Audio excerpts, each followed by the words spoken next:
Magandang araw po sa ating lahat. Andito na naman po ako and welcome to my channel.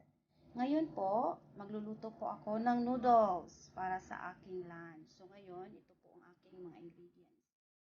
Mayroon na po ako dito noodles. So any kind of noodles po, dried or fresh, you can use. So ito po, maglalagay po ako. Ito po yung mga ingredients. May tomato po ako, beans, may choy sam, may spring onion, may broccoli, chicken para noodles.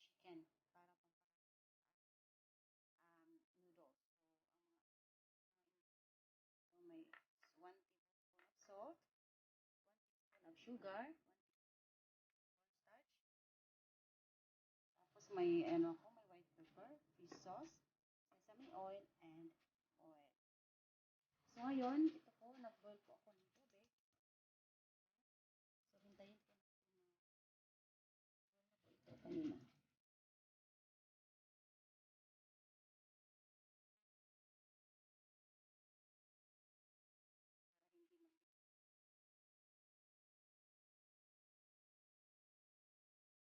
Hintayin natin siya mag-boil at saka ilagay po natin yung ating dried noodles. So sa ating marinating ingredients po para sa ating prawns, ito po ang ginagamit ko. So yung naglalagay po ako ng soy sauce, around 1 teaspoon of soy sauce. Okay? Tapos naglalagay po ako ng 1 teaspoon of sugar. At saka naglalagay po ako ng cornstarch.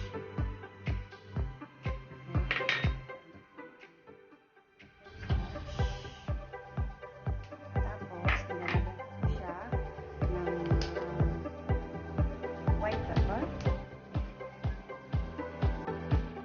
Okay, so before tayo magluto, mag-prepare natin yung ating prawns at saka yung chicken ng soy sauce, 1 teaspoon of soy sauce, sugar, 1 teaspoon, tapos 1 teaspoon of cornstarch, sesame oil,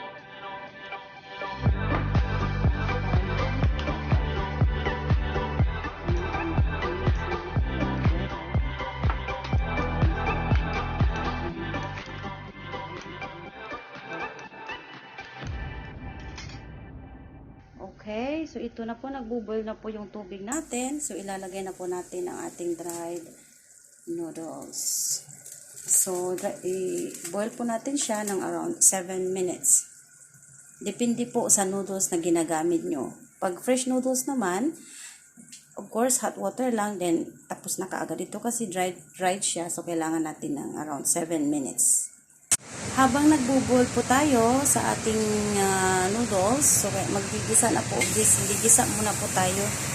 First, naglalagay po ako lagi ng ginger pag ako ay nagluluto. Tapos, around 1 tablespoon of oil. Gigisa po natin yung prawns at saka yung chicken para masarap po siya, malinamnam.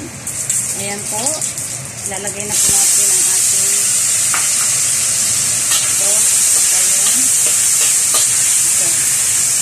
lang po natin siya ng sandali.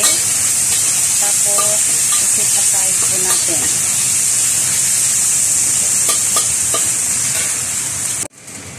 Ayan po, nagisa na po natin ang ating prawns at saka meat. So, ngayon, in the same wok, gigisa naman po natin ang ating mga vegetables. Ayan po, after natin po nagisa yung prawns at saka yung chicken, gisa na po na naman po natin ang ating mga vegetables. Ito yung kamatis. Unahin po pag ito yung kamatis kasi malinamnam po ang kamatis. Sunod po po isa yung broccoli po natin. Tatakpan po natin ito ng around 2 minutes. Be sure na may nakahanda po kayong boiled water para sa surprise niya po, ma'am.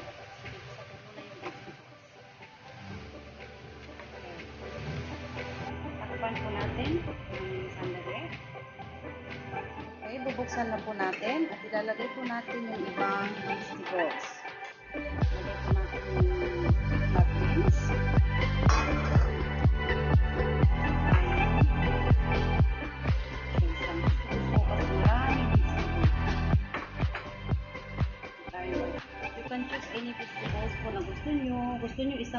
klaseng vegetable yan, no problem. Pero ako kasi, gusto ko ng maraming vegetables.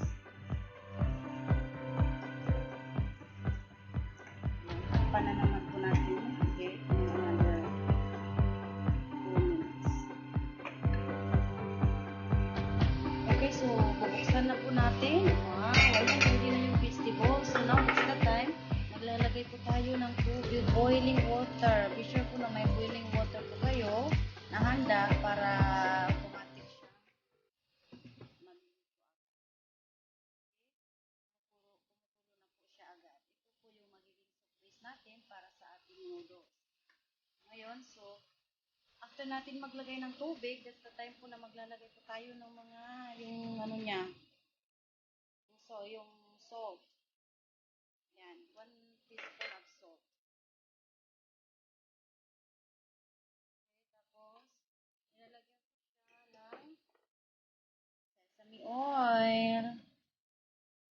At saka, para medyo masarap yung ating